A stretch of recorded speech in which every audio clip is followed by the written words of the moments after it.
ఎవరైతే దేవుని పిల్లలంగా పిలువబడుతూ క్రైస్తవులుగా ఉంటున్నామో ఆ క్రైస్తవులు పట్టుకున్న బైబిలు యొక్క విశిష్టత, గొప్పతనం, అద్వితీయత, ప్రత్యేకత ఎంత గొప్పది అని అంటే, అది తెలియకపోతే సమాజంలో విమర్శకులుగా నాటికి నేటికి ఎప్పటికైనా సరే పరిశుద్ధ గ్రంథం మీద బురద జల్లాలనుకునే వాళ్ళు, తప్పు పట్టాలనుకునే వాళ్ళు, విమర్శించేటువంటి వాళ్ళు, దాని ప్రశస్తిని దిగజార్చాలనుకునేటువంటి వాళ్ళు ఎప్పుడు హేతువాదుల రూపంలో, నాస్తికుల రూపంలో, మతోన్మాదుల రూపంలో, శాస్త్రం రూపంలో ఉండనే ఉంటుంది. మనకు వాస్తవం, సత్యము, లోతు తెలియకుండా అటువంటివి మన కళ్ళబడ్డప్పుడు, మన చెవిన పడ్డప్పుడు విమర్శలు ఏవైతే ఉన్నాయో, బైబిల్ ఇదిగో ఇలాగట్ట కదా, ఇది అట్ట కదా, బైబిల్ అంటే ఇన్ని మిస్టేక్స్ ఉన్నాయంట కదా, ఇన్ని తప్పులు ఉన్నాయట కదా, ఇన్ని అసంబద్ధాలు ఉన్నాయట కదా, ఇంత దుర్మార్గం ఉందట కదా, ఇంత అన్యాయం ఉందట కదా, ఇంత అక్రమం ఉందట కదా అని ఎవడైనా మాట్లాడిన మాటలు వినినప్పుడు 100% ఉన్నదే ఊగుతున్న నక్క లాంటి విశ్వాసం. దాని మీద తాటికాయ పడితే మొత్తం అంతా స్మాష్ అన్నట్టుగా ఉంటుంది. అందుకే గుర్తుపెట్టుకోండి, గ్రంథ ప్రజలు మనం గ్రంథము యొక్క విశిష్టతను దేవుని పిల్లలుగా ఎరగాలి. అది చాలా ప్రాముఖ్యమైనది. అందుకే విజ్ఞాన శాస్త్ర వాస్తవాలతో పరిపూర్ణంగా ఏకీభవించే అతి ప్రాచీన దైవ గ్రంథం బైబిల్ అన్నటువంటి విషయాన్ని 8వ విశిష్టతగా, చిట్ట చివరి విశిష్టతగా, ఇది చాలా పెద్ద పాఠం. ఎంత పెద్ద పాఠం, ఎంత అద్భుతమైన పాఠం అని ఆలోచన చేస్తే, ధ్యానిస్తున్నప్పుడు నేను ప్రారంభం నుంచి బైబిల్ నేర్చుకున్న తొలినాళ్ళ నుంచి నాకు సైన్స్ పరంగా ఉన్న బైబిల్ పాఠాలంటే చాలా ఇష్టం. వినాలన్నా, నేర్చుకోవాలన్నా, నేర్పించాలన్నా, ఆలోచించాలన్నా, ఆచరించాలన్నా అది చాలా ఇష్టం.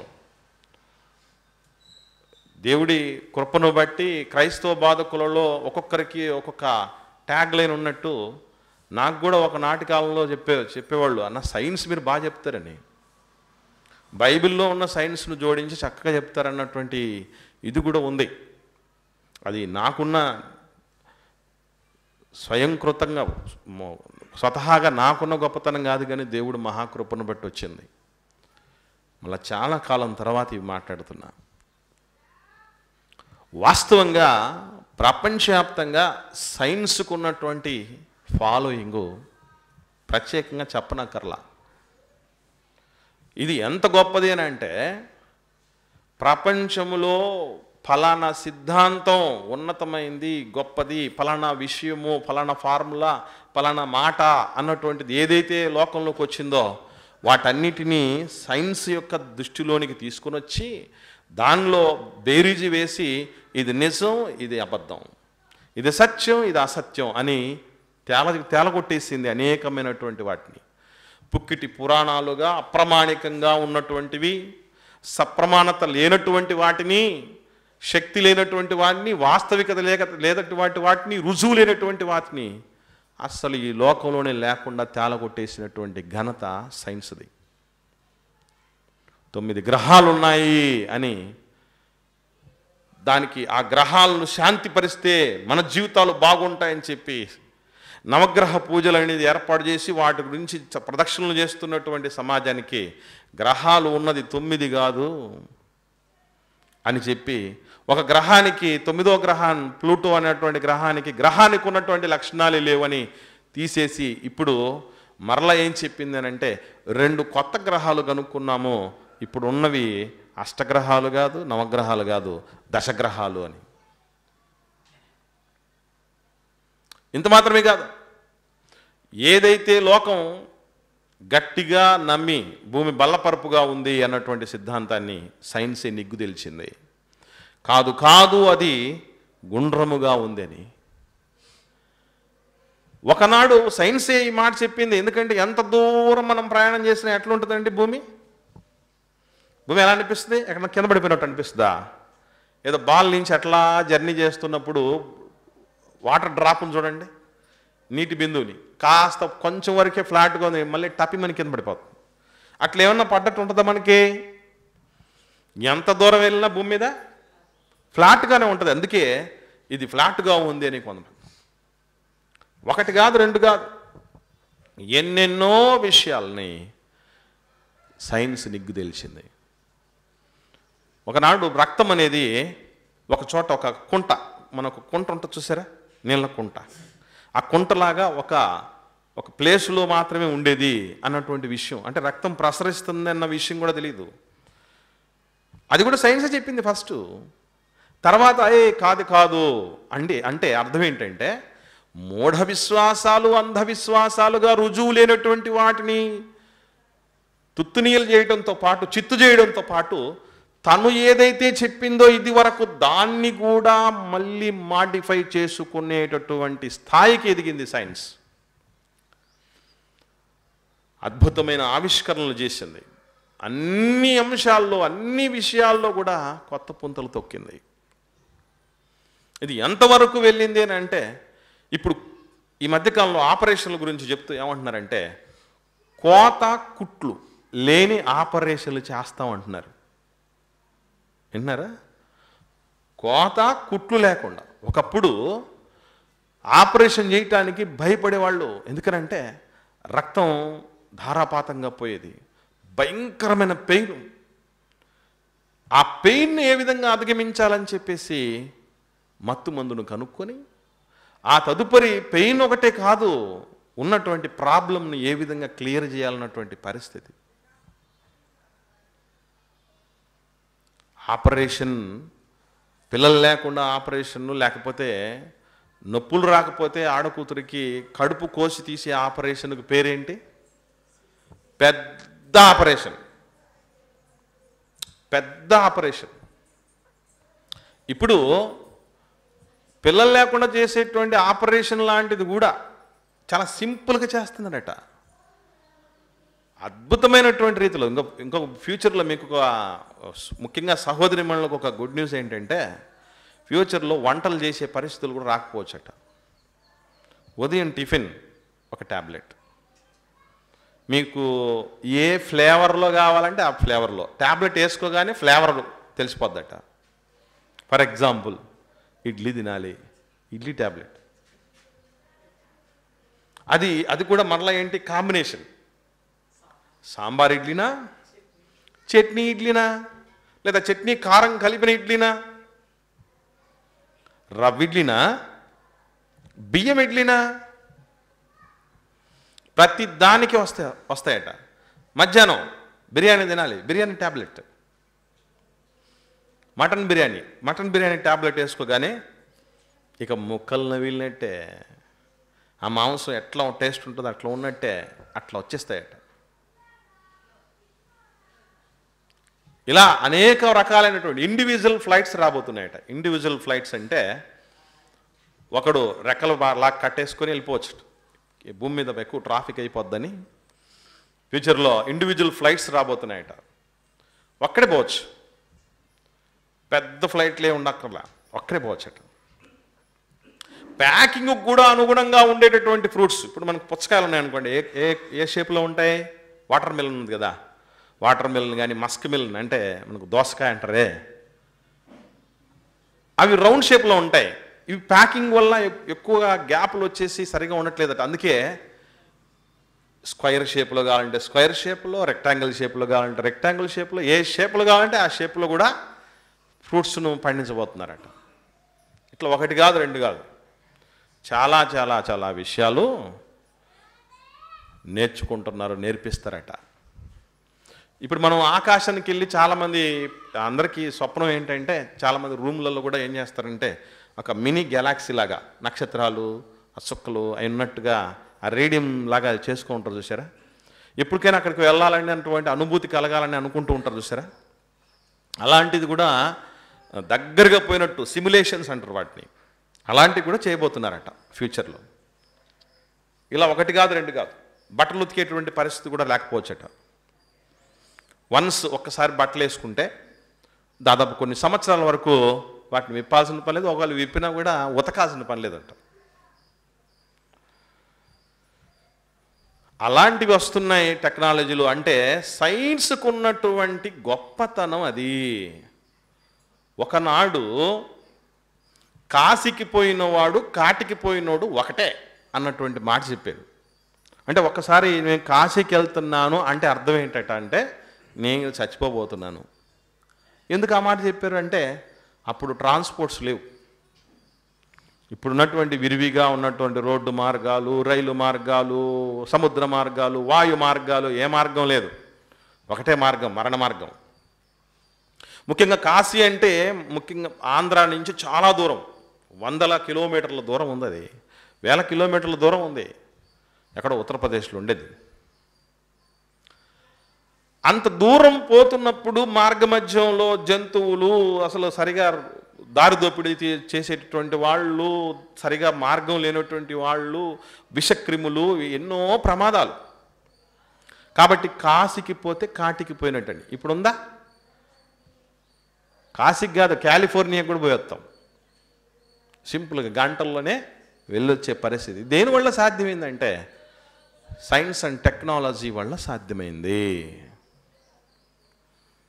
చాలా చాలా చాలా అంత గొప్ప సైన్స్ విషయంలో ఈరోజు ఏమంటారంటే ఈ ప్రపంచాన్ని ఏలుతున్నటువంటి ఒక్కొక్క తరాల్లో, ఒక్కొక్క కాలంలో ఒక్కొక్కటి ఏలాయి. ఇప్పుడు ప్రపంచాన్ని ఏలుతున్నది ఒకటి మకుటం లేని మహారాజు సైన్స్. సైన్సు విషయంలో బైబిల్ గ్రంథంతో పోల్చినప్పుడు, ప్రాముఖ్యంగా మత గ్రంథాల్లో చాలా మత గ్రంథాలని సైన్సే తేలగొట్టింది. మీరు మీ అంధవిశ్వాసాలు, మూఢ విశ్వాసాలు ఎక్కడో వెనక్కి తీసుకెళ్తున్నారా, తిరోగమనానికి తీసుకెళ్ళిపోతున్నారు మీరు ప్రజలందరినీ. నాన్ సెన్స్ మీరంతా చేసేది. సైన్స్ నేర్చుకోండి, తెలుసుకోండి, టెక్నాలజీ వైపు నడవండి అని చెప్పేసి చాలా పుస్తకాలని అది తాళగొట్టేసింది. కానీ పరిశుద్ధ గ్రంథం దగ్గరికి వచ్చినప్పుడు వాస్తవంగా భ్రమలే, అసత్యాలే, అవాస్తవాలే చలామణిలో ఉన్నాయి. కానీ సత్యమేమిటి అంటే ఎప్పుడైతే బైబిల్ వాస్తవాలు ఏదైతే ఉన్నాయో అవి నిజమైన సైన్సు ఎప్పటికీ కాదనలేదు. నిజమైన సైన్సు నిజమైన బైబిల్ వాస్తవాలని ఎప్పటికీ కాదనలేదు. మరొక విషయం ఏంటంటే సైన్సు కానిదే బైబిల్ని తప్పుపడుతుంది. నిజమైన సైన్సు బైబిల్ని తప్పుబట్టలేదు, సైన్స్ కానిదే బైబిల్ని తప్పుబట్టలేదు. ఇది నంబర్ 1 పాయింట్. రెండోది ఏంటంటే బైబిల్ బోధ కానిది బైబిల్ బోధగా ఈరోజు చలామణిలో ఉంది ప్రపంచంలో. అంటే అర్థం కావటానికి బైబిల్ చెప్పిండదు, అది చెప్పకపోయినా ఇది బైబిల్ చెప్పింది అన్నటువంటి ప్రచారం జరుగుతుంది ప్రపంచంలో. దానివల్ల సైన్సు బైబిల్ తప్పు అనే ఆలోచనలో, విజ్ఞాన శాస్త్రానికి ఏమాత్రం నిలబడదు బైబిల్ అన్నటువంటి రీతిగా వెళ్ళిపోయింది. కాబట్టి దేవుడు ఏ రోజు ఒక మంచి మాట చెప్పాడు. తిమోతి గారికి రాసిన మొదటి పత్రిక 6వ అధ్యాయము 20వ వచనం చూద్దాం. అపోస్తలుడైనటువంటి పౌలు గారు తిమోతి గారికి రాసిన మొదటి పత్రిక 6వ అధ్యాయము 20వ వచనం. ఓ తిమోతి, నీకు అప్పగింపబడిన దానిని కాపాడి అపవిత్రమైన వట్టి మాటలకును, మోస్ట్ ఇంపార్టెంట్ తర్వాత, జ్ఞానము అని అబద్ధముగా చెప్పబడిన విపరీత వాదాలకు దూరంగా ఉండు. అంటే జ్ఞానము అని అబద్ధంగా చెప్పబడిందట, విపరీత వాదం ఒకటి. ఇందులో మొట్టమొదటి విషయం ఏంటంటే బైబిల్ బోధ కానిది బైబిల్ బోధగా చాలామందిలో ఉండటం. అంటే బైబిల్ జ్ఞానము అని చెప్పబడుతూ బైబిల్ జ్ఞానము కానిది లోకంలో చాలామందిలో ఉంటుంది. అది మనం పసిగట్టి తిప్పికొట్టాలి. మళ్ళీ చెప్తున్నా, మీరందరూ మర్చిపోతారు, కన్ఫ్యూజ్ అవుతారు, జాగ్రత్తగానండి. బైబిల్ బోధ కానిది బైబిల్ బోధగా లోకంలో చాలామందిలో ఉంది, మొట్టమొదటి విషయం.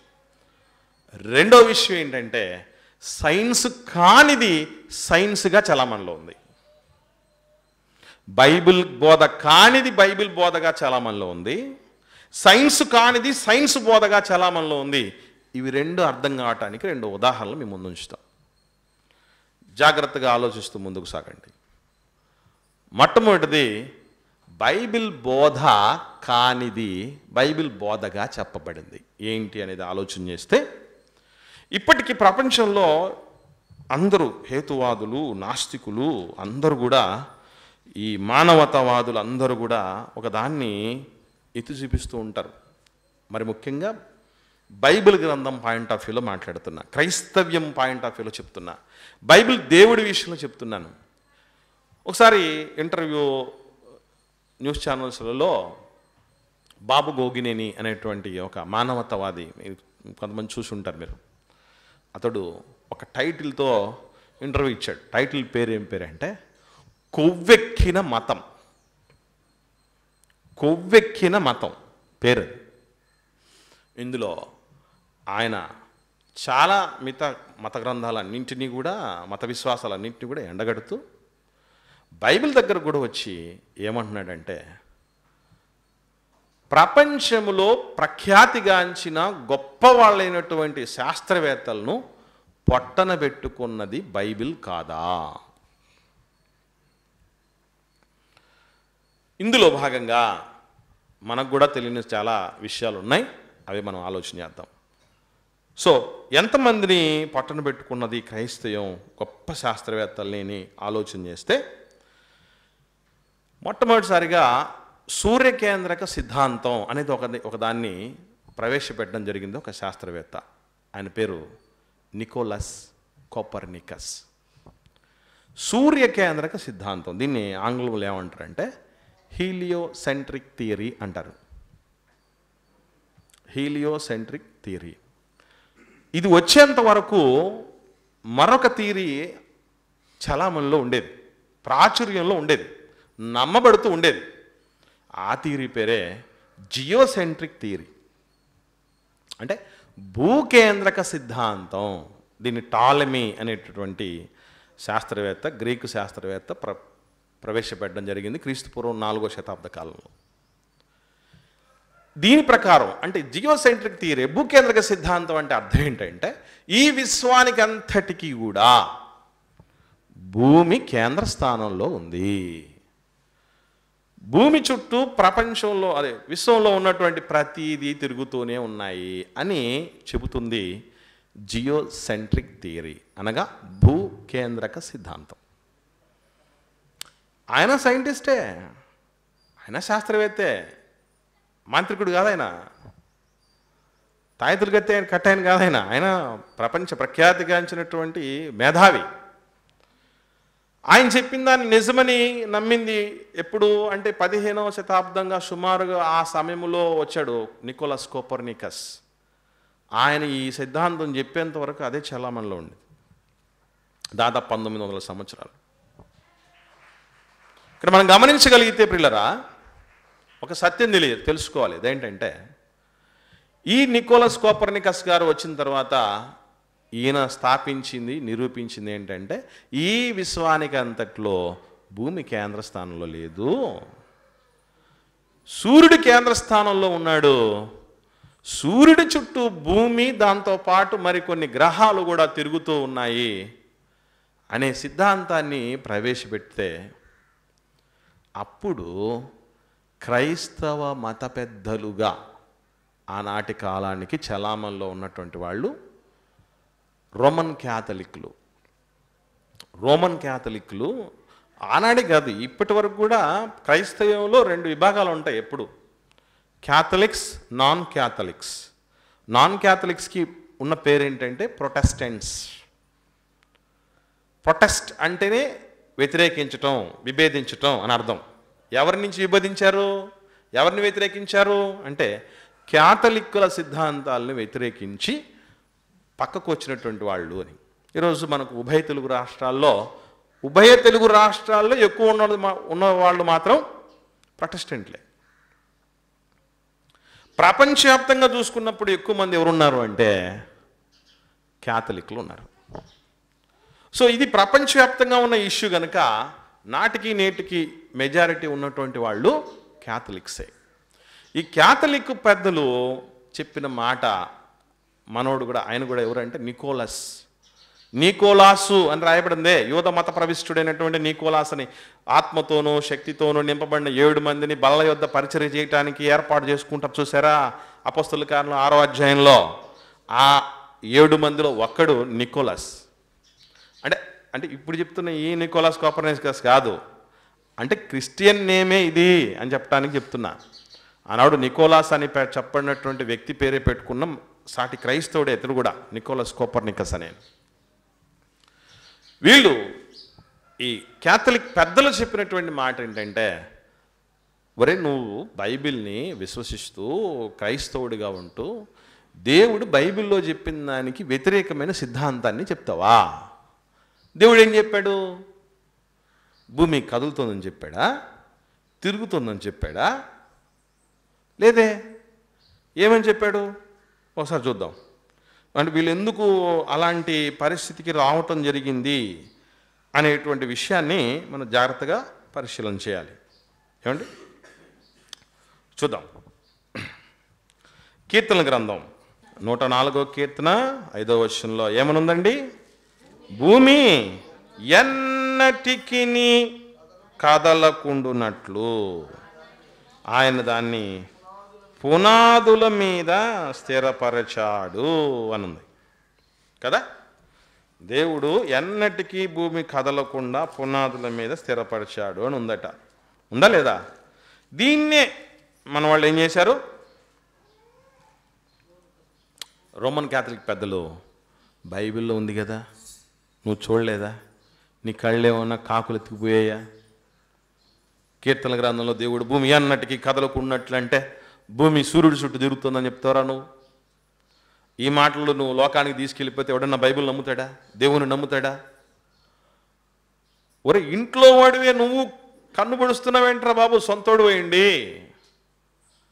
తప్పురా నాయన, ఈ సిద్ధాంతాన్ని మానేసుకో అని చెప్పారు. ఇక్కడే కాదు, 93వ కీర్తనకు వద్దాం. 93వ కీర్తన ప్రారంభ వచనం. 93వ కీర్తన ప్రారంభ వచనం జాగ్రత్తగా నోట్ చేసుకోండి. ఇవన్నీ వాళ్ళు ఎందుకు అలా చెప్పారో మనకు అర్థం కావాలి ముందు. వాళ్ళు కూడా ఊరికే అంత సులభంగా ఏ బేస్ లేనిది అంత గట్టిగా ప్రతిఘటించరు కదా. వాళ్ళకు దొరికిన బేసులు ఏంటి చెప్తున్నాను మీకు. యెహోవా రాజ్యము చేయుచున్నాడు, ప్రభావమును ఆయన వస్త్రముగా ధరించి ఉన్నాడు. యెహోవా బలము ధరించి బలముతో నడుము కట్టుకొని ఉన్నాడు. కదలకుండునట్లు భూలోకము స్థిరపరచబడి ఉన్నది. ఎట్లుందట భూలోకం? కదలకుండునట్లు ఉందట. దీనికంటే ముందు చూద్దాం. యోబు గ్రంథం 26వ అధ్యాయం 7వ వచనం. యోబు గ్రంథం 26వ అధ్యాయం 7వ వచనంలో శూన్య మండలము పైని ఉత్తర దిక్కునున్న ఆకాశ విశాలమును ఆయన పరిచెను, శూన్యము పైని భూమిని వేలాడజేశాను. అంటే ఒక దాన్ని మనం వేలాడజేసాము అనుకోండి, అది తిరుగుతూ ఉంటుందా? వేలాడజేస్తే అట్లే ఉంటుందా తిరగకుండా? ఇప్పుడు మీరు వేలాడదీసే కొన్ని చెప్పండి. సరే, ఇక్కడ మనం ఒక డెకరేషన్ది వేలాడదీసాం, అది తిరుగుతుందా అట్లే ఉందా? వేలాడదీయడం ఎందుకు చేస్తున్నానంటే అది అక్కడే ఉండిపోవాలని, ఫిక్స్ అండ్ ఫర్మ్గా ఉండిపోవాలండి. మనం ఈ చర్చిలో డెకరేషన్ పెడితే ఇంకొక చర్చిలో తేలాలని కాదు కదా. అంటే ఈ మాట కూడా ఏమని చెప్తున్నట్టుంది మనకి? భూమి కదలట్లేదు, తిరగట్లేదు అన్నట్టుగానే ఉంది. ఎన్ని చూసాము రుజువులు ఇప్పటికీ? 3. కీర్తనల గ్రంథంలో 2, యోబు గ్రంథంలో 1, యోబు గ్రంథంలో మరొకటి కూడా ఉంది. 38వ అధ్యాయంకి వద్దాం. యోబు గ్రంథం 38వ అధ్యాయము 4వ వచనం. యోబు గ్రంథం 38వ అధ్యాయం 4వ వచనం. నేను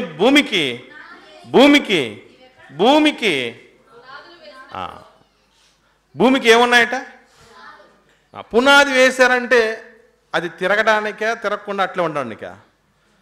మనం చర్చికి పునాది వేసాం, ఇంటికి పునాది వేసాం, అక్కడే ఉందా? మీ ఊర్లోనే ఉందా? వేరే ఊరికి పోయిందా? కదా. అంటే భూమికి పునాదులు వేశాను అంటున్నాడంటే అది తిరగకుండా ఉండటానికే కదా, కదలకుండా ఉండటానికే కదా. ఇన్ని రుజువులు నువ్వు యోబు గ్రంథం చదవలేదా? మన బైబిల్ టెస్ట్ కూడా పెట్టాం కదరా మేము. నువ్వే కదా ఫస్ట్ వచ్చింది. యోబు గ్రంథంలో ఫస్ట్ వచ్చావు, కీర్తన గ్రంథంలో ఫస్ట్ వచ్చావు. అయినా ఏంటి ఇప్పుడు ఈ మాట చెప్తున్నా? లేదండి, ఇది నిజం, కరెక్టు. ఒకవేళ ఏదన్నా వేరే విధంగా దేవుడు చెప్పాడేమో, దాన్ని మనం ఏమైనా అపార్థం చేసుకున్నామేమో, నేను ఎన్ని రకాలుగా చేసినా కూడా లేదు, నువ్వు తప్పు చేస్తున్నావు, నువ్వు దీన్ని విత్డ్రా చేసుకో అని ఎన్ని చెప్పినా ఆయన నేను తగ్గేదే లేదు అని అంటే, అప్పుడు ఆయన్ని బంధించి చంపేశారట, చెరసాల్లో వేసి. ఇది చరిత్రలో శత్రువుకి, దొంగకి జుట్టు ఇచ్చినట్టు, తాళాలు ఇచ్చినట్టు ఇది నిలిచిపోయింది, మాయన మచ్చగా ఉండిపోయింది. క్రైస్తవులు ఒక గొప్ప శాస్త్రవేత్తను పట్టణ పెట్టుకోవటం జరిగింది అని. వీళ్ళ తర్వాత ఇంకొక ఆయన వచ్చాడు. ఆయన ఇటలీ అంటే మరి గుర్తుపెట్టుకోవాల్సిన విషయం ఏంటంటే, రోమన్ క్యాథలిక్ల యొక్క ప్రధాన స్థానం ఉండేది. ఇటలీ రాజధాని రోమ్లోనే ఉంది. ఆ దానిలోని ఆ పేరు, రోమ్ పేరిటే రోమన్ క్యాథలిక్స్ అని వచ్చింది. క్యాథలిక్స్ అంటే అర్థం ఏంటంటే యూనివర్సల్ జనరల్ అని అర్థం, అంటే సార్వత్రిక సంఘం అని అర్థం. క్యాథలిక్లు అంటే ఏదో అనుకునేరు మీరు, సార్వత్రిక సంఘం. దీనికి సంబంధించి ప్రొటెస్టెంట్ బైబిల్లో 66 పుస్తకాలు ఉంటున్నాయి, క్యాథలిక్ బైబిల్లో 73 పుస్తకాలు ఉన్నాయి. వాళ్ళేమో ప్రొటెస్టెంట్లు వాళ్ళని ఏమంటారు, క్యాథలిక్స్ మీరు తీసేసి తప్పు చేశారు అని మాట్లాడితే, ప్రొటెస్టెంట్లు ఏమంటారు, మీరు కలిపి తప్పు చేశారు అంటున్నారు. ఇంతకు ఎవరు తప్పు చేశారు ఏంటనే దాని మీద కూడా ఒక పాఠం ఉంది. సరే, ఏదేమైనా కొద్ది కాలానికి గెలీలీ అనేటటువంటి వ్యక్తి వచ్చాడు. ఈయన ఏం చేశాడంటే ఏకంగా టెలిస్కోప్ను కనుక్కున్నాడు. టెలిస్కోప్ అంటే మనకు తెలిసింది టెలివిజన్, టీవీ అంటారే. టెలిస్కోప్ అని అంటే ఎక్కడో ఆకాశంలో సుదూర ప్రాంతాల్లో ఉన్నటువంటి నక్షత్రాలను, వాటి యొక్క గమనాలను క్లియర్గా చూడొచ్చట. ఆ టెలిస్కోప్ పెట్టి చూడగలిగితే మనం బైనాకులర్లు పెట్టి చూస్తేనే చాలా ఆశ్చర్యం అనిపిస్తుంది. బైనాకులర్ అని ఉంటుంది కదా, అది ఎక్కడో దూరంగా మన కంటికి అయితే కనపడు, కానీ బైనాకులర్ పెట్టుకొని చూస్తే దగ్గరలో ఉన్నటువంటిది, కొన్ని 100 మీటర్ల దూరంలో ఉన్నదని. బైనాకులర్ కంటే మించింది టెలిస్కోప్. ఆయన దాన్ని కనుక్కున్న తర్వాత నక్షత్రాలు, భూమి అన్నీ నిజంగానే కదులుతూ ఉన్నాయి. మనోడు నికోలస్ కోపర్నికస్ చెప్పింది కరెక్ట్ అని చెప్పాడు. ఈయన కూడా ఎవరు అనుకుంటున్నారు? ఈయన కూడా రోమన్ క్యాథలిక్ విశ్వాసే, గెలిలీ క్రిస్టియనే. నిజంగా మీరు కూడా కావాలంటే చూడండి, నా టెలిస్కోప్లో నుంచి చూడండి అని చెప్పేసి ఎన్ని రకాలుగా ఆయన రుజువులు చేయడానికి ప్రయత్నం చేసినా కూడా ఆయన మాట కూడా వినలేదు. ఏం చేయడం జరిగిందంటే యావజ్జీవ కారాగార శిక్ష చేశారట గెల్లీకి. ఈయన ఆ శిక్షలో ఉంటూనే చచ్చిపోయాడు. ఇది రెండవ పాతకం. మొట్టమొదటి వ్యక్తి ఎవరు? Nicolaus Copernicus. రెండో వ్యక్తి గెలీలీ.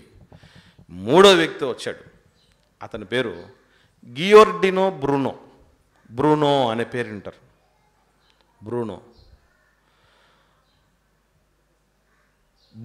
గియోర్డినో బ్రూనో అనేటువంటి వ్యక్తి వచ్చి తర్వాత ఏం చెప్పాడంటే, నికోలస్ కోపర్నికస్ చెప్పింది కరెక్టే, గెల్లి కూడా చెప్పింది కరెక్టే, మీరు ఊరికే వాళ్ళను నోలు నొక్కేశారు అని చెప్పేసి మాట గట్టిగా తీసుకువెళ్తే ఇతన్ని ఏకంగా 7 సంవత్సరాలు బంధించేశారు, బహిరంగంగా కాల్చి చంపేశారట. గియోర్డినో బ్రూనో చిన్న వయసులో ఉన్నటువంటి యవ్వన బిడ్డలు, ఒక అమ్మాయి ఉంది, తులసి చందు అమ్మాయి పేరు. ఈ గియోర్డినో బ్రూనో గురించి చెప్తుంది, ఎట్లా భయంకరంగా క్రిస్టియన్ మత పెద్దలు చంపేశారు చూడండి అని. అందుకే మీరు మతాన్ని నమ్మొద్దు, వెనక్కి వెళ్ళిపోతారు, మూఢత్వంలోకి వెళ్ళిపోతారు, అంధత్వంలోకి వెళ్ళిపోతారు, వెనకబాటుతనంలో, తిరోగమనంలోకి వెళ్ళిపోతారు మీరు, అదంతా ట్రాష్. చూడండి, బైబిల్లో వాస్తవాన్ని చెప్తే బైబిల్లో ఇది లేదు కదా అని వాళ్ళని పట్టణ పెట్టుకోవటం జరిగింది. రేపు మీరు అభ్యుదయం వైపు వెళితే మిమ్మల్ని కూడా అభ్యుదయం వైపు వెళ్ళనీయరు సరికదా, నిన్ను అసలు బతకనీయదు మతం. నిన్ను బ్రతకనే ఇవ్వదు మతం, కాబట్టి వాటి జోలికి వెళ్ళకండి అని మాటలు చెప్తూ వస్తారు. సో ఇది వాస్తవంగా చెప్పాలంటే బైబిల్ బోధ ఏ మాత్రం కాదు కాదు కాదు. బైబిలులో భూమి కదలట్లేదని కానీ, భూమి తిరగట్లేదని కానీ, లేదా భూకేంద్ర సిద్ధాంతం ఉందని కానీ, భూమి ఈ యూనివర్స్కి అంత, ప్రపంచానికి అంతటి, లోకానికి, విశ్వానికి అంతటికి కేంద్ర స్థానంలో ఉందని కానీ బైబిల్ చెప్పలేదు. మరి ఇప్పుడు కీర్తనల గ్రంథంలో చదివింది ఏంటి, యోబు గ్రంథాల్లో చదివింది ఏంటి? అది అర్థం కావాలంటే కొన్ని విషయాలు మనం చూద్దాం. ఏమండి, 147వ కీర్తన, కీర్తనల గ్రంథం 147వ కీర్తన. ఇవి చాలా మైండ్కు స్ట్రెయిన్ అనిపిస్తాయండి, అందుకని ఎక్కువ పాఠం చెప్పట్ల. ఈ పాఠం దీని క్లారిఫికేషన్ ఇవ్వడంతో క్లోజ్ చేస్తా. తర్వాత ఉన్నాయి బైబిల్ బోధ కాని దానిని బైబిల్ బోధగా ఎలా చెప్పారు అనేటువంటి విషయం. రెండో అంశం ఉంది. 2 ఎగ్జాంపుల్స్ నేర్చుకుందాం అని చెప్పాను కదా, ఇది మొదటి ఎగ్జాంపుల్. తర్వాత సైన్స్ కానిది సైన్స్గా చెప్పబడిన దానికి 2 ఎగ్జాంపుల్స్ ఉన్నాయి, అది నేర్చుకుందాం. దాని తర్వాత బైబిల్లో శాస్త్రానికంటే ముందే ఎంత అడ్వాన్స్డ్ విషయాలు దేవుడు రాయించాడో అన్న విషయాలు కూడా నేర్చుకుందాం. సో 147వ కీర్తన చూద్దాం. ఇప్పుడు 147వ కీర్తన 15వ వచనం. 147వ కీర్తన 15వ వచనం. భూమికి ఆజ్ఞ ఇచ్చేవాడు ఆయనే. ఏమని? ఆయన వాక్యము బహువేగముగా పరిగెత్తును. అంటే ఆజ్ఞలో ఏముంది? దేవుడి వాక్యం ఉంది. దేవుడి వాక్యం బహువేగంగా పరిగెత్తునంటే దాని అర్థం ఏంటి? భూమిని పరిగెత్తింపచేసే ఆజ్ఞనిస్తున్నాడు. అంటే భూమి ఏమవుతుంది అని దేవుడు చెప్తున్నాడు? భూమి కదలడం, తిరగటం కాదురా బాబు, పరుగులే ఎత్తుతోంది అని ఎప్పుడో చెప్పాడు దేవుడు. ఇప్పుడు మనవాడు కనుక్కొని ఏమన్నాడంటే భూమి నిమిషానికి, గంట కాదు, నిమిషానికి 1000 మైళ్ళ వేగంలో తిరుగుతుందట. 1000 మైళ్ళు అంటే కిలోమీటర్లు చెప్పాలంటే 1 మైల్ అంటే 1.5 కిలోమీటర్. 1000 మైళ్ళు అంటే 1500 కిలోమీటర్లు పర్ మినిట్. నిమిషానికి 1500 కిలోమీటర్లు తిరుగుతుందట భూమి. పశ్చిమం నుండి తూర్పుకి 23.5 డిగ్రీలు వంగి తిరుగుతుందట. వంగి తిరుగుతుంది అనేది మన వాళ్ళకి తెలుసు, కానీ అది అలా వంచి తిప్పుతున్న వాళ్ళు ఎవరు? పశ్చిమం నుంచే తూర్పుకి ఎందుకు తిప్పుతున్నాడు ఇవన్నీ తెలియదు. ఎందుకు తిరుగుతుంది అయ్యా అని మనం అడిగితే ఏం చెప్తారంటే అందుకే తూర్పున ఉదయిస్తాడు సూర్యుడు, ఎందుకంటే పశ్చిమ నుంచి తూర్పు వైపు తిరుగుతుంది కదా భూమి అని. ఈ సిస్టమ్ అంతా పెట్టింది ఆయనని మన వాళ్ళకి తెలియదు. గ్లోబును నిలబెట్టాలంటే దానికి ఒక ఫ్రేము, ఆధారం ఉండి నిలబెడతాడు. కానీ ఇంత శూన్యమండలంలో దేవుడు ఏ ఆధారం లేకుండా నిలబెట్టాడు చూసారా? అప్పుడప్పుడు చెప్తూ ఉంటారు, మా తాతయ్య ఉండేవాడు మీసాల మీద నిమ్మకాయ నిలబెట్టేవాడండి. మీసాల మీద నిమ్మకాయ నిలబెడితే ఎవడికి ఏం లాభం? ఆ మీసాల మీద నుంచి తీసి కాస్త కోస్తేనన్నా కాస్త పులుసు అన్నం లాంటిదో లెమన్ రైస్ వస్తుంది, కానీ మీసాల మీద నిలబెడితే ఎవడికి లాభం? శూన్యమండలం మీద నిలబెట్టాడు దేవుడు భూమిని. మరలా చిత్రం ఏంటి? 1500 కిలోమీటర్ల వేగంతో నిమిషానికి తిరుగుతూ ఉన్నాయి. ఎక్కడ ఉండాల్సినటువంటి నీళ్లు, ఎక్కడ ఉండాల్సిన నదులు, లోయలు అన్నీ అక్కడే పటిష్టంగా ఉండిపోయాయి. ఇప్పుడు నాకు డౌట్ వచ్చిందో లేదో, బంతి మీద కొన్ని నీళ్లు ఒక చోట ఇంత మట్టి ఇవి పెట్టి స్పీడ్గా తిప్పండి, ఏమైపోతాయి? అక్కడ ఎగిరిపోతాయి కదా. ఏంటి చిత్రం అసలు? రైట్, ఇదొకటి. అంటే ఇక్కడ ఏం చెప్తున్నట్టుంది బైబిల్లో? దేవుడు భూమి తిరుగుతుందయ్యా, వేగంగా పరిగెత్తోంది అని చెప్పాడు. ఇంతేనా? యోబు గ్రంథంలో కూడా చూద్దాం. అంటే కీర్తనలో నుంచి 2 విషయాలు తిరగట్లేదు అన్నది ఒకటి చూసాం మనం. ఇప్పుడు ఏం చూసాం? ఇదే కీర్తనలో దేవుడు ఆజ్ఞిస్తున్నాడు అనేది కూడా చూసాం. ఓకే, ఇది ఇప్పుడు యోబు గ్రంథంలో కూడా 2 చూసాం కదా, తిరగట్లేదు అనేది. ఇప్పుడు ఒకటి చూద్దాం. 9వ అధ్యాయం యోబు గ్రంథం 6వ వచనం.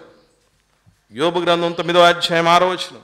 భూమిని దాని స్థలములో నుండి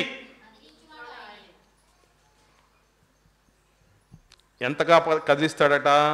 ఆ కదిలించే కదలిక తిరుగుళ్ళకు ఏమవుతాయట? దాని స్తంభాలు అదిరిపోతాయట. ఎప్పుడు అదుగుతా తెలుస్తా? స్తంభాలు లాంటివి కూడా అదరాలంటే దానికి వేగం ఎక్కువ ఉండాలి. అంటే ఇక్కడ కూడా ఏం చెప్తున్నాడు దేవుడు?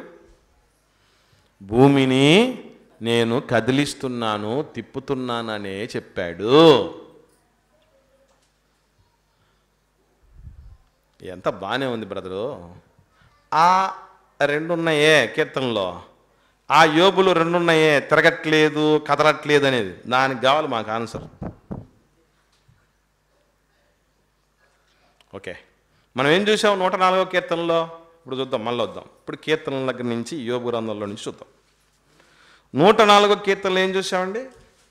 భూమి ఎన్నటికి కదలకున్నట్లు పునాదుల మీద స్థిరపరిచాడు. ఇది గుర్తుపెట్టుకోండి, పునాదుల మీద పెట్టాడు.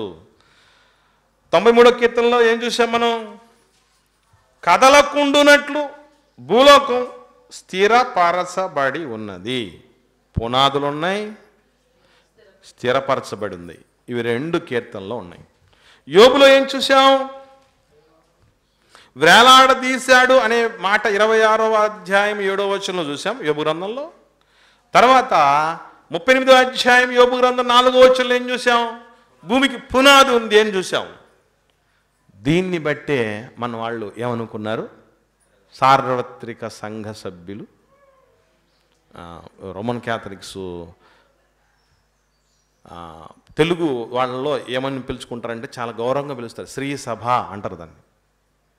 శ్రీ సభ. సభ అంటే ఏదైనా సభ అనుకుంటారండి, గౌరవం.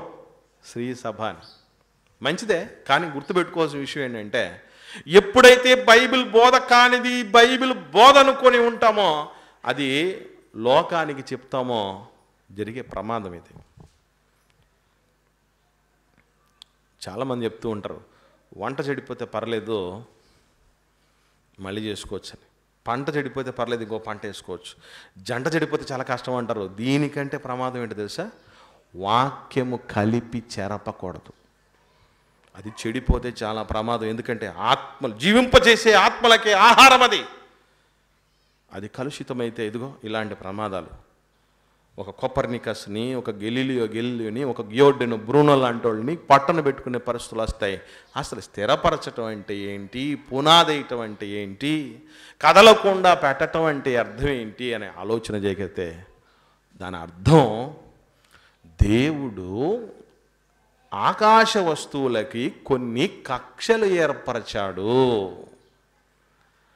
భూకక్ష అంటే భూమి సూర్యుని నుంచి ఎన్నో గ్రహం అండి? 9 గ్రహాలు ఉన్నాయని చెప్తారు కదా. 9 దగ్గరికి వద్దాం, 8కి 10కి తర్వాత పక్కన పెడదాం, కన్ఫ్యూజన్స్ ఎక్కువ వస్తాయి కాబట్టి. భూమి ఎన్నో గ్రహం తెలుసా?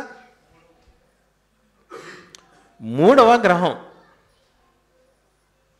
మేము 9 గ్రహాలు గుర్తుపెట్టుకోవటం ఎట్లని చాలా కష్టపడుతుంటున్నప్పుడు, తెలుగులో గుర్తుపెట్టుకోవడమే కష్టం, మళ్ళీ ఇంగ్లీషు చాలా కష్టం అన్నప్పుడు మరలా ఏంటంటే దాంట్లో మళ్ళీ కన్ఫ్యూజన్స్ ఉంటాయి.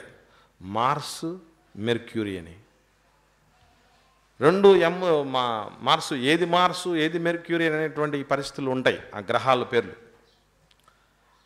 అప్పుడు గుర్తుపెట్టుకోవడానికి ఆర్డర్లో కూడా చాలామంది జనరల్ నాలెడ్జ్లు కూడా అడిగేటప్పుడు ఇది ఎన్నో గ్రహం అదెన్నో గ్రహం అనగానే మనది అర్థం మళ్ళీ కన్ఫ్యూజన్కి వచ్చేసి మళ్ళీ బుధుడు, శుక్రుడు, భూమి, అంగారకుడు అవి చెప్పుకుంటూ పోతాం. దీన్ని గుర్తుపెట్టుకోవడానికి ఒక మాట చెప్పడం జరిగింది ఇంగ్లీష్లో, my very educated mother just show us 9 planets అని. మై అంటే మార్సు అని, వెరీ అంటే వీనస్, వి ఫస్ట్లో, ఈ ఎడ్యుకేటెడ్ అంటే ఈ అంటే ఎర్త్ భూమి, మూడవది. 3వ స్థానంలో ఉన్నటువంటిది బాగా కష్టపడి చదివి అన్నీ నేర్చుకుని 2వ స్థానంలోకి భూమి రాదు. 2వ స్థానం నుంచి 1వ స్థానంలోకి అసలు పోదు. 9వ స్థానంలో ఉన్నటువంటి ప్లూటో దగ్గరికి అసలు రాదు. దాని స్పీడు మారదు, దాని యాంగిల్ మారదు, దాని ప్లేసు స్థానము మారదు. దీన్నే వేలాడదీయటం అంటే, దీన్నే స్థిరపరచటం అంటే, దీన్నే పునాది వేయటం, దేవుడు వేసిన పునాది పేరే మనం ఈరోజు చదువుకుంటున్న కక్ష. అది అర్థమైతే రక్ష, అర్థం కాకపోతే పెద్ద శిక్ష.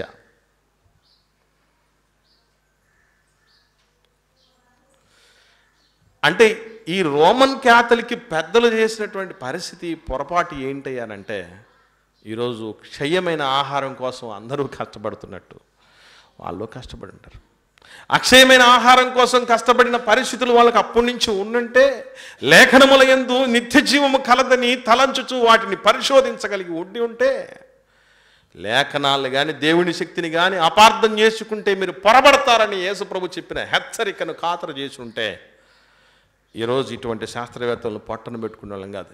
ఎస్, కొపర్నికస్, నీకు తెలియాల్సిన సత్యం చెప్పమంటావా? నువ్వు ఈరోజు చెప్పావు, 15వ శతాబ్దంలో చెప్పావు. కానీ యోబు గ్రంథం ఎప్పుడు రాయబడింది తెలుసు? సుమారు క్రీస్తుపూర్వం 1400 సంవత్సరాల కాలంలో రాయబడింది.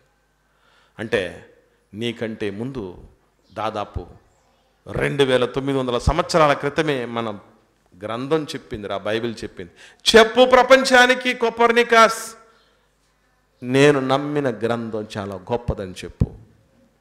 నాకంటే ముందు బైబిల్లోనే దేవుడు రాయించాడని చెప్పు. దాన్ని చూసిన తర్వాతే నాకు ఇంకా క్లారిటీ వచ్చిందని చెప్పు అని చెప్పేవాళ్ళు. ఒక గెల్లి కూడా అదే చెప్పేవాళ్ళు, ఒక గియోడినో బ్రూనో కూడా అదే చెప్పేవాళ్ళు. అంత పరిస్థితి లేదు. ఎందుకు ప్రారంభంలో ఆ రెఫరెన్స్ తీసుకోవాల్సి వచ్చిందంటే, అక్షయమైన ఆహారం కోసం కష్టపడేవాళ్ళు కాకపోతే దేవుని పిల్లలు ఇన్ని ప్రమాదాలు పొంచి ఉంటాయి. మనకి కాదు, మన చుట్టూ ఉన్న వాళ్ళకు కూడా పెద్ద ప్రమాదం.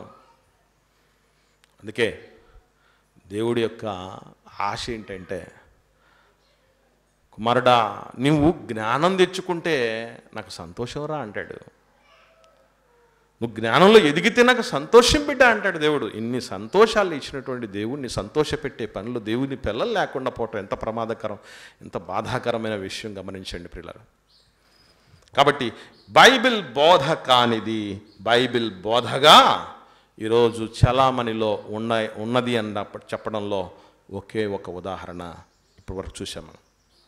అందుకే బైబిల్ కాదు వీళ్ళని పొట్టన పెట్టుకున్నది. Note this point. బైబిల్ దేవుడు కాదు, బైబిల్ గ్రంథంలో ఈ మాటలు చెప్పలేదు. వాళ్ళు అపార్థం చేసుకున్నారు, అపార్థం చేసుకున్నదే వాళ్ళ మీద రుద్దారు తప్ప బైబిల్ మాత్రం ఎప్పటికీ ఈ విశ్వానికి కేంద్రం భూమి అని చెప్పలేదు. భూమి కదలడం లేదు, అది తిరగడం లేదనే మాట కూడా చెప్పలేదు. ఏం చెప్పింది అంటే, అది బహువేగంగా తిరుగుతున్నదని చెప్పింది. అది కక్షల్లో తిరుగుతుంది అని చెప్పడం జరిగింది. అలా తిప్పుతున్నవాడు దేవుడు. కాబట్టి ఒక్కటే, సర్వాన్ని కూడా దేవుడు తన మహత్తుగల మాట చేత నిర్వహిస్తూ ఉన్నాడు, మెయింటైన్ చేస్తున్నాడు. గమనాలు ఋతువులను తీసుకుని వస్తున్నాడు. గమనించండి. కాబట్టి ప్రియులారా, ఇది బైబిల్ బోధ కానిది బైబిల్ బోధగా లోకంలో చలామణి అవ్వటం వల్ల ఎవడెవడో నోరు పారేసుకుంటున్నాడు. ఇది కొవ్వెక్కిన మతమని ఎందరినో గొప్ప శాస్త్రవేత్తలను పట్టణ పెట్టుకుని అది అంధవిశ్వాసాలతో మూఢ విశ్వాసాలతో నిండిపోయింది, తిరోగమనానికి తీసుకెళ్తుంది. మనిషి ఎప్పుడైనా అభ్యుదయం వైపు నడుస్తూ ఉంటే వాడిని నిరోధిస్తుంది, ప్రతిఘటిస్తుంది, చంపేస్తుంది అని చెప్పే మాటలు వచ్చే. గుర్తుపెట్టుకోండి, అందరూ అనుకున్నట్టు ఎవడో మనుషులు రాసినటువంటి పుస్తకం లాంటిది కాదు. ఈరోజు క్రైస్తవుల చేతుల్లో ఉన్నటువంటి మహాజ్ఞాన గ్రంథం, మానవ మేధస్సులకు ఎప్పటికీ అందనటువంటి మానవాతీత సత్య జ్ఞాన గ్రంథం, ఎప్పటికైనా సర్వకాలాల్లో రుజువులకు నిలబడేటువంటి గ్రంథం. ఒకవేళ మనకు తెలియకపోతే, అర్థం కాకపోతే మరింత పరిశీలనాత్మకంగా తెలుసుకొని నేర్చుకొని చెప్పగలగాలి తప్ప ప్రపంచానికి లేనిపోనివి నోరు పారేసుకోకూడదు. ఎందుకంటే ముఖ్యంగా దైవజనులకు గుర్తుపెట్టుకోవాల్సిన విషయం, ఎవడైనా నోటికి కళ్ళెం పెట్టుకోకుండా భక్తిపరుణ్ణి అనుకుంటే వాడి భక్తి వ్యర్థమే అన్నాడు. చాలా జాగ్రత్తగా ఉండాలి. దైవజనులకే బోధకులకి ఏముందట, మరీ కఠినమైన తీర్పు ఉందట. ఎందుకనంటే ఇదిగో బైబిల్ బోధ కానిది వీళ్ళు చెప్తే, ఎవడో తెలియని వాడో ఎవడు విమర్శకుడో గిట్టనోడో పట్టని వాడు బైబిల్ బోధ కానిది బైబిల్ బోధగా చెప్తే వాడికి తెలియదులే అనుకోవడానికి. తెలిసిన వాళ్ళమని దైవ ప్రతినిధులమని ఎప్పుడు వాళ్ళ దగ్గరే ఉంటాయి, వాళ్ళ స్వాధీనంలోనే ఉంటాయి గ్రంథాలు. ఇప్పుడన్నా అందరి చేతిలోకి వచ్చేసాయి బైబిల్, అప్పుడు వాళ్ళ దగ్గర మాత్రమే ఉండేటివి. ఉన్నంత మాత్రం చేత ప్రయోజనం ఏముంది? ఏం ప్రయోజనం ఉంది? కాబట్టి ప్రియులారా, ఇక రెండవ విషయం కూడా ఉంది, అది మనం వచ్చే వారం నేర్చుకుందాం. అదే బైబిల్ బోధ కానిది బైబిల్ బోధగా చెప్పబడుతున్న మరొక విషయం వచ్చే వారం నేర్చుకుందాం. ప్రార్థన చేద్దాం.